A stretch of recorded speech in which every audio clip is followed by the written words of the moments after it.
جو رمضان المبارک کا مہینہ پا لیے اور اس میں زیادہ سے زیادہ نیک اعمال کیے، اللہ رب العالمین سے اپنی مغفرت طلب کی، اپنی بخشش مانگی اور اس رمضان المبارک کا بھرپور فائدہ اٹھایا، تو ایسے لوگ حقیقی معنوں میں خوش نصیب ہیں۔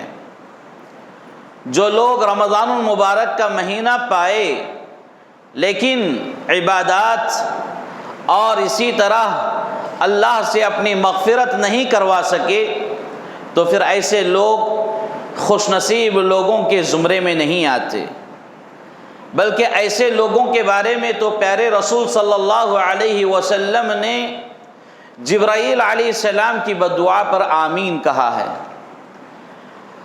اللہ کے رسول صلی اللہ علیہ وسلم ممبر چڑھ رہے تھے، پہلی سیڑھی پر قدم رکھا تو کہا آمین، دوسری سیڑھی پر قدم رکھا تو کہا آمین، تیسری سیڑھی پر قدم رکھا تو کہا آمین۔ خطبہ ختم ہونے کے بعد اللہ کے رسول صلی اللہ علیہ وسلم سے سوال کیا گیا کہ خلاف مروت، یعنی کبھی ہم نے آپ کو ایسا عمل کرتے ہوئے نہیں دیکھا کہ اللہ کے رسول صلی اللہ علیہ وسلم آپ ممبر جیسے جیسے چڑھ رہے ہیں ویسے آمین کہہ رہے ہیں، اس کی کیا حکمت تھی؟ اللہ کے رسول صلی اللہ علیہ وسلم نے اس کا جواب دیتے ہوئے تفصیل سے بیان کیا، لیکن اس حدیث سے مجھے جو ٹکڑا آپ کے سامنے بیان کرنا ہے وہ یہ کہ اللہ کے رسول صلی اللہ علیہ وسلم دوسری مرتبہ جب آمین کہا، اس کا پس منظر یہ تھا کہ حضرت جبرائیل علیہ السلام نے کہا کہ اس شخص کی ناک آلود ہو، خاک آلود ہو، وہ شخص ہلاکت و بربادی کی طرف چلا جائے، وہ شخص اللہ کی رحمتوں سے محروم ہو جائے، جو شخص رمضان المبارک کا بہترین مہینہ پایا اور اپنی بخشش اللہ سے نہیں کروایا۔ تو اس جملے پر میں نے آمین کہا۔ تو یہ جملہ حدیث کا یہ ٹکڑا میرے اور آپ کے لیے سمجھنا بہت ضروری ہے۔ یعنی ایسے لوگوں کے بارے میں جبرائیل علیہ السلام جو فرشتوں کے سردار ہیں، امانت داروں کے سردار ہیں، جن کے ذریعے اللہ رب العالمین قرآن مجید جیسا مقدس کلام رسول اللہ صلی اللہ علیہ وسلم تک پہنچایا، ایسا فرشتہ، ایسا بہترین یعنی فرشتوں کا سردار جبرائیل علیہ السلام کس بندے کے بارے میں بددعا کر رہے ہیں؟ وہ بندہ جو رمضان کو پایا لیکن اللہ سے اپنی مغفرت نہیں کروایا، یعنی اس رمضان کے مہینے کو عام مہینوں کی طرح گزارا، نہ نمازوں کی پابندی، نہ روزوں کی پابندی، نہ ہی فرائض و نوافل کا اہتمام، نہ قرآن کی تلاوت اور نہ صدقات و خیرات کی طرف اس کا خیال، بلکہ عام مہینوں کے جیسا اس رمضان کے مہینے کو بھی گزار دیا، تو پھر ایسا بندہ اللہ رب العالمین کی رحمتوں سے وہ محروم ہو جاتا ہے۔ سال کے 11 مہینہ وہ پریشان رہتا ہے۔ کیوں؟ اس لیے کہ فرشتوں کے سردار کی بددعا ہے، اور اس بددعا پر آمین کہنے والے کون؟ محمد رسول اللہ صلی اللہ علیہ وسلم ہیں۔ لہذا میں اور آپ یہ دعا کرتے رہیں کہ اللہ تعالی ہمیں ایسے لوگوں میں سے نہ بنائے، اس بددعا میں جو لوگ شمار کیے جاتے ہیں اللہ ہم نے ان لوگوں سے محفوظ رکھے، بلکہ اللہ تبارک و تعالی ہمیں رمضان المبارک کا بہترین فائدہ اٹھانے والے اور اس سے بہت سارے انعامات و احسانات حاصل کرنے والا، رحمتوں و برکتوں کو پانے والا بنائے، آمین یا رب العالمین۔ میرے بھائیوں اور بہنوں، اب رمضان کا مہینہ ہمیں ملنے والا ہے، تو اس مہینے میں مجھے اور آپ کو زیادہ سے زیادہ کون سے اعمال کرنا ہے، وہ کون سی عبادات ہیں جس کو رمضان المبارک میں کثرت سے کرنے کا حکم دیا گیا، اس پر مختصر ہم سمجھنے کی کوشش کریں گے۔ سب سے پہلی بات، رمضان المبارک کی سب سے بڑی اور اہم خصوصیت روزے ہیں، جس کو اللہ تبارک و تعالیٰ نے ہم بندوں پر فرض کیا ہے۔ سورۃ البقرہ سورہ نمبر 2 پارہ نمبر 2 آیت نمبر 183 میں اللہ تبارک و تعالیٰ بیان کر رہا ہے، یا ایھا الذین آمنوا کتب علیکم الصیام کما کتب علی الذین من قبلکم لعلکم تتقون۔ اے ایمان والو، اللہ رب العالمین تمہارے اوپر روزوں کو فرض کر دیا جیسا کہ تم سے پہلے لوگوں پر روزوں کو فرض کیا گیا، لعلکم تتقون، تاکہ تم متقی بن جاؤ، تاکہ تم پرہیزگار بن جاؤ، تاکہ تم اللہ کا ڈر خوف اپنے دل میں رکھنے والے بن جاؤ۔ روزوں کو فرض کرنے کا مقصد کیا ہے؟ تقویٰ، اپنے دلوں میں اللہ کا ڈر پیدا کرنا، یہ روزوں کو فرض کرنے کا بنیادی مقصد ہے۔ لہٰذا میرے بھائیوں، ہمارے اوپر روزوں کو فرض کیا گیا ہے۔ کن روزوں کو؟ رمضان المبارک کے روزوں کو۔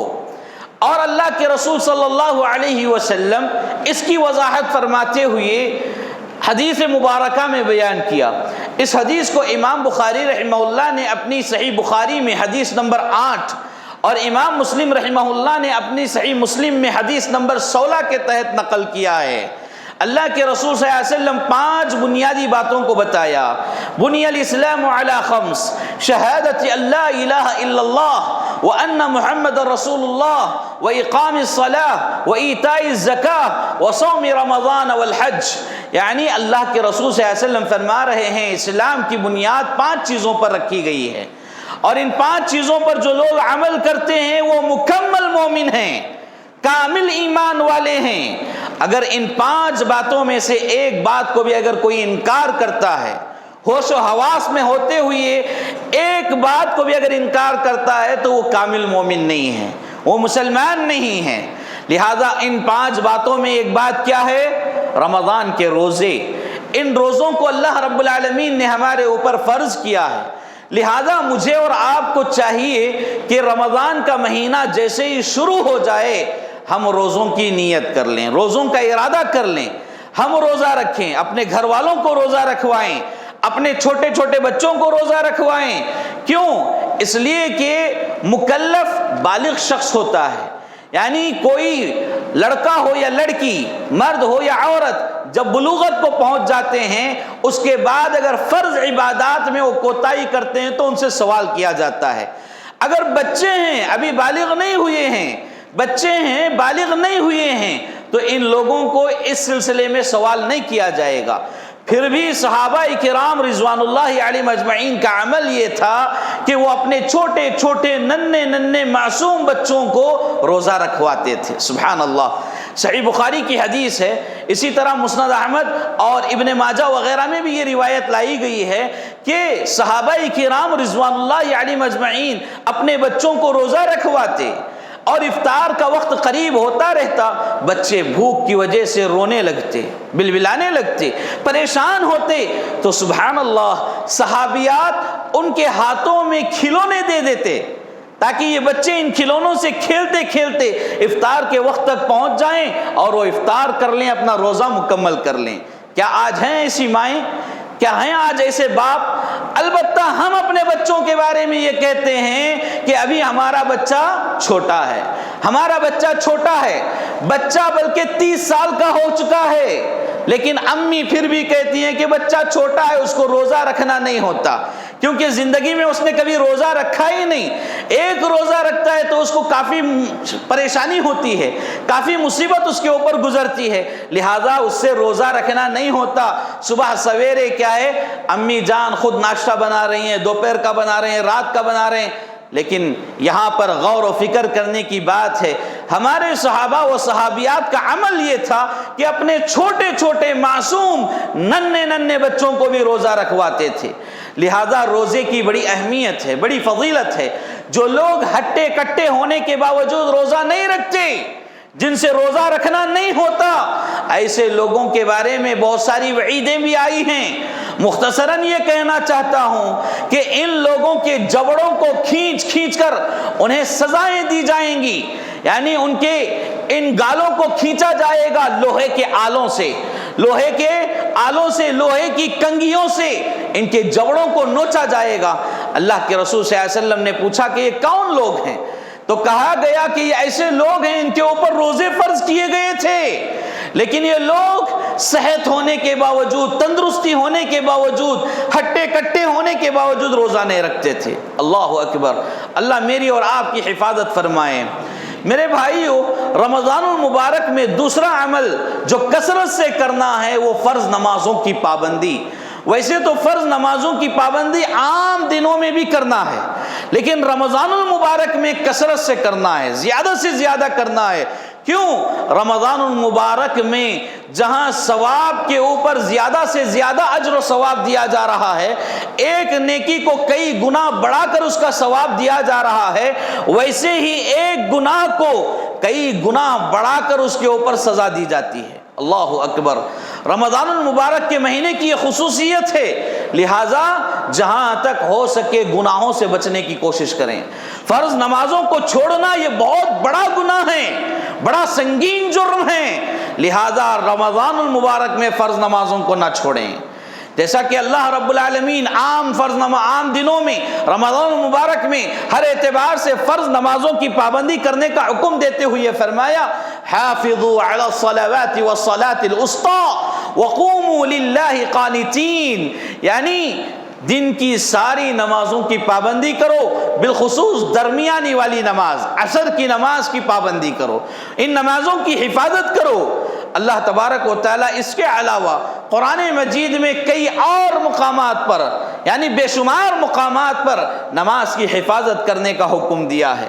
لہٰذا میرے بھائیو، رمضان المبارک میں جو دوسرا عمل مجھے اور آپ کو کرنا ہے وہ نمازوں کی پابندی ہے، فرض نمازوں کی پابندی ہے۔ کثرت سے فرض نمازوں میں شریک ہونے کی کوشش کریں، اور یہ خواہش ہونا چاہیے کہ رمضان المبارک میں میری کوئی بھی نماز پہلی صف سے ہٹ کر دوسری صف میں نہیں ہوگی۔ اگر سب یہ ارادہ کر لیں تو تکبیر تحریمہ کے ساتھ ہم نماز پڑھنے والے ہو جائیں گے۔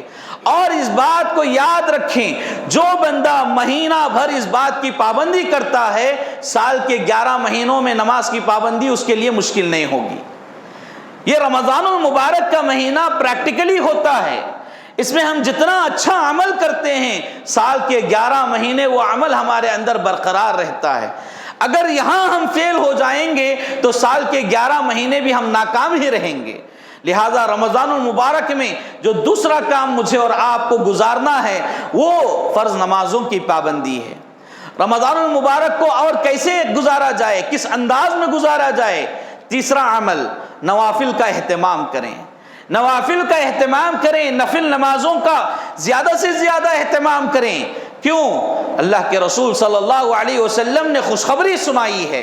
اس خوشخبری کو امام بخاری رحمہ اللہ نے اپنی صحیح بخاری میں 2014 اور امام مسلم رحمہ اللہ اپنی صحیح مسلم میں حدیث نمبر 760 کے تحت نقل کیا ہے کہ اللہ کے رسول صلی اللہ علیہ وسلم فرماتے ہیں، ابو ہریرہ رضی اللہ تعالیٰ عنہ راوی حدیث ہیں، من قام رمضان او من قام فی لیلۃ القدر ایمانا واحتسابا غفر له ما تقدم من ذنبه، جو شخص رمضان میں قیام اللیل کرتا ہے، نوافل کا اہتمام کرتا ہے، اللہ تعالیٰ اس کے اگلے سارے گناہوں کو معاف کر دیتا ہے۔ جو شخص ایمان کے ساتھ، امید کے ساتھ، یعنی ایمان، کامل ایمان کے ساتھ، امید اللہ رب العالمین کے ساتھ لگائے ہوئے نوافل کا اہتمام کرتا ہے تو اللہ تبارک و تعالیٰ اس کے اگلے سارے گناہ معاف کر دیتا ہے۔ تو سبحان اللہ، کتنی بڑی خوشخبری ہے، کتنی بڑی فضیلت والی بات ہے۔ اگر ہم نوافل کا اہتمام کریں تو ہمارے صغیرہ سارے گناہ معاف کر دیے جائیں گے۔ تو میرے بھائیو، یہاں پر غور کرنے کی بات یہ ہے کہ جو لوگ فرض کی پابندی کرتے ہیں ان لوگوں کے لیے نوافل کا اہتمام کرنا مشکل نہیں ہوگا۔ جو لوگ فرض میں ہی دور ہو جاتے ہیں وہ لوگ نوافل کیا پڑھیں گے؟ لہٰذا فرض کی بھی پابندی کریں اور نوافل کی بھی پابندی کریں، یہ بہترین عمل ثابت ہوگا، اور اللہ رب العالمین اس کے اوپر بہت بڑا اجر عطا کرنے والا ہے۔ اللہ تعالیٰ مجھے اور آپ کو ان خوش نصیب بندوں میں سے بنائے، آمین یا رب العالمین۔ رمضان المبارک میں ایک اہم کام جو کرنا ہے وہ کثرت سے قرآن مجید کی تلاوت کرنا ہے۔ ہمارے صحابہ کرام و سلف صالحین کا یہ عمل تھا کہ رمضان کا مہینہ جیسے ہی آتا سب اپنی مشغولیت چھوڑ دیتے اور قرآن کو پکڑ کر رہ جاتے، قرآن مجید کی تلاوت کرتے رہتے۔ قرآن ایک مرتبہ ختم کرے، 2 مرتبہ ختم کرے، 3 مرتبہ ختم کرے، کئی مرتبہ قرآن مجید کا انہوں نے ختم کیا کرتے تھے۔ یعنی اللہ کے رسول صلی اللہ علیہ وسلم زیادہ سے زیادہ قرآن مجید پڑھا کرتے تھے۔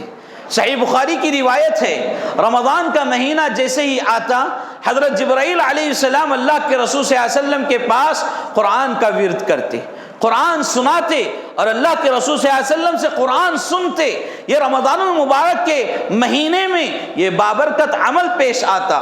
تو اس سے یہ بات معلوم ہوتی ہے کہ رمضان المبارک میں زیادہ سے زیادہ قرآن مجید کی تلاوت کیا کریں۔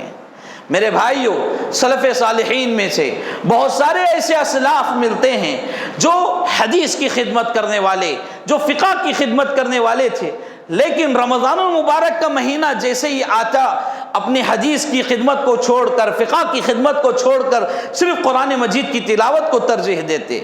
اسی سلسلے میں امام مالک رحمہ اللہ سے یہ بات ملتی ہے۔ امام مالک رحمہ اللہ حدیث کا درس دیا کرتے تھے، کئی ہزار طلبہ ان کے حدیث کے درس میں بیٹھ کر ان سے مستفید ہوتے، ان سے فائدہ اٹھاتے تھے، لیکن جیسے ہی رمضان المبارک کا بابرکت مہینہ آتا امام مالک رحمہ اللہ اپنے حدیث کی محفل کو روک دیتے، اپنے حدیث کے حلقے کو روک دیتے اور خود قرآن مجید کی تلاوت شروع کر دیتے۔ تو بڑے بڑے ائمہ کا یہ حال ہے، لیکن میں اور آپ قرآن مجید کو دیکھنا تک پسند نہیں کرتے۔ قرآن مجید کو دنیا کی سب سے بڑی مشکل کتاب ہم سمجھتے ہیں۔ قرآن مجید سے ہمارا دن بدن ایمان کمزور ہوتا جا رہا ہے۔ قرآن مجید سے شغف، اس سے جو شوق، جو ذوق ہونا چاہیے، وہ شوق و ذوق آج ہم میں نظر نہیں آتا ہے۔ کیوں؟ اس لیے کہ قرآن سے ہم بہت دور ہیں، قرآن کو بہت مشکل کتاب سمجھتے ہیں۔ لیکن قرآن مجید کے سلسلے میں بھی ایک بہت بڑی خوشخبری سنائی گئی ہے میرے بھائیوں۔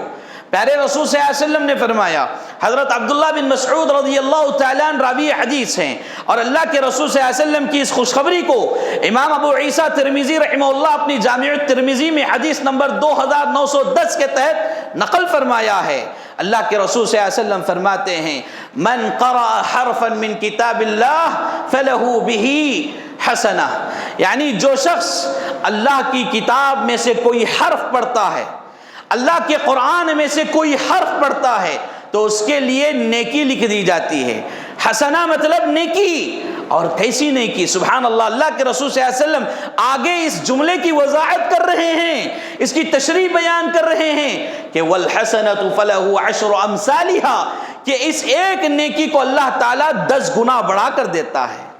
10 گنا بڑھا کر دینے کا مطلب عام فہم میں اگر سمجھنا چاہیں گے تو 10 نیکیاں، ایک حرف پڑھنے پر، قرآن مجید کا ایک حرف پڑھنے پر 10 نیکیاں دی جاتی ہیں۔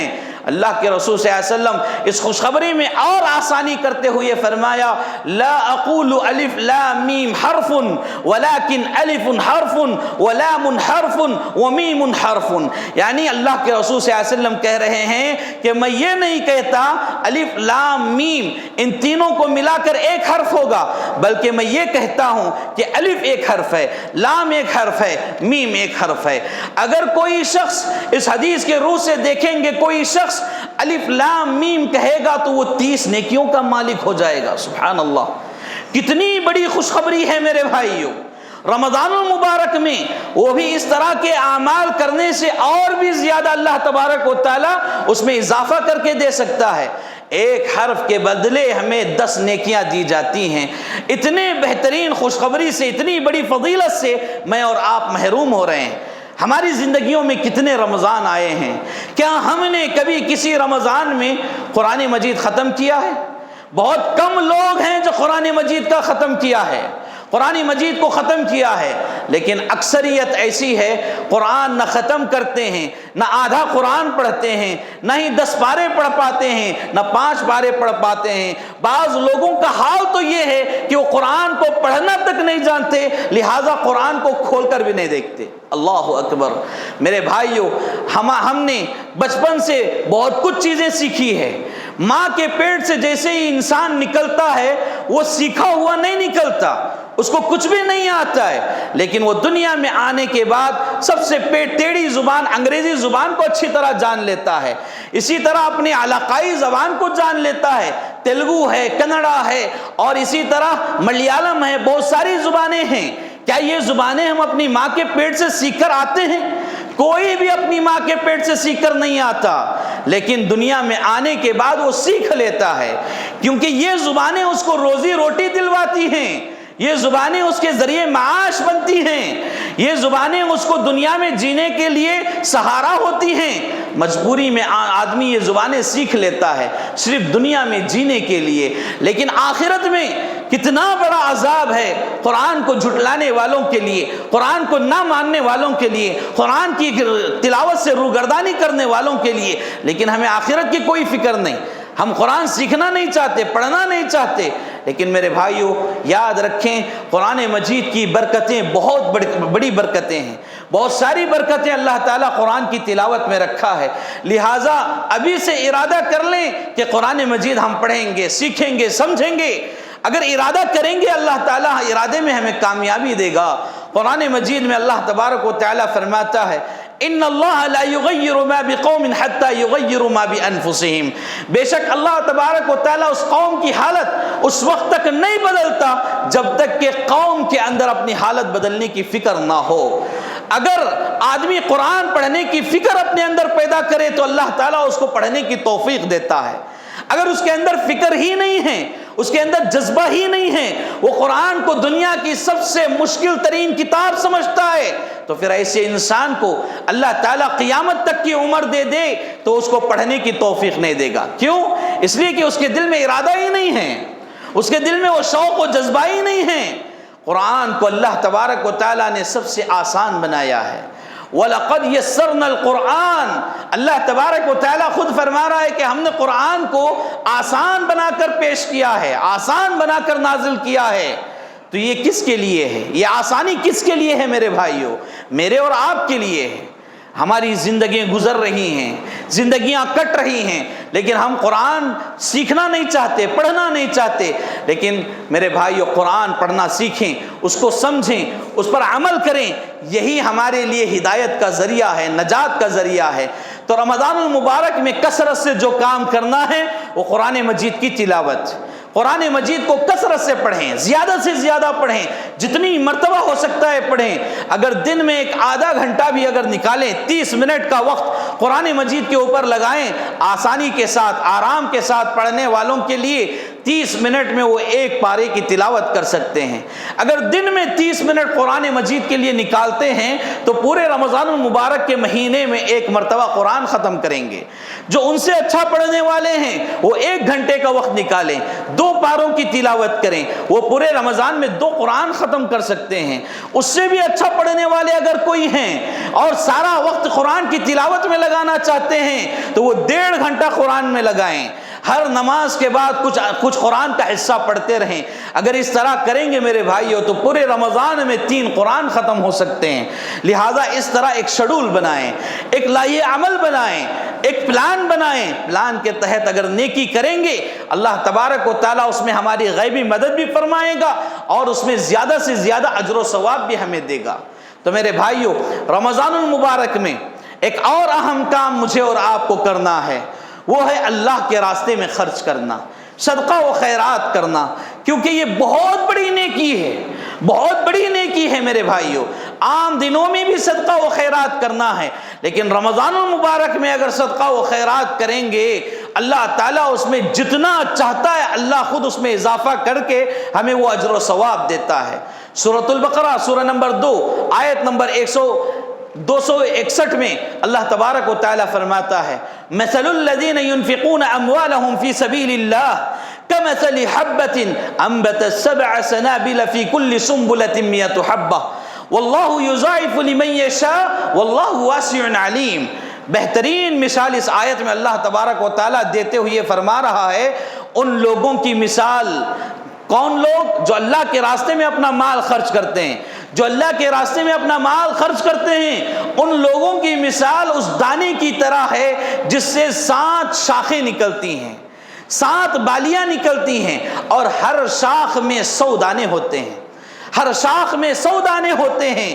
تو یہ بہترین مثال دیتے ہوئے اللہ تبارک و تعالیٰ یہ کہنا چاہ رہا ہے کہ اگر کوئی بندہ اللہ کے راستے میں 1 روپیہ بھی اگر مال خرچ کرتا ہے، اپنے مال میں سے 1 روپیہ بھی اگر خرچ کرتا ہے، اللہ چاہے تو اسے 700 گنا بڑھا کر دے سکتا ہے اجر و ثواب، 700 گنا بڑھا کر اجر و ثواب دے سکتا ہے. اور یہیں پر یہ خوشخبری ختم نہیں ہوئی. واللہ یضاعف لمن یشاء، اور اللہ اگر کسی کے لیے چاہے تو اس سے بھی زیادہ کر کے دے سکتا ہے. سبحان اللہ، اس سے بھی زیادہ کر کے اللہ تعالیٰ دے سکتا ہے. کیوں؟ اس لیے کہ اللہ رب العالمین وسعتوں والا اور بہترین علم رکھنے والا ہے. واللہ واسع علیم.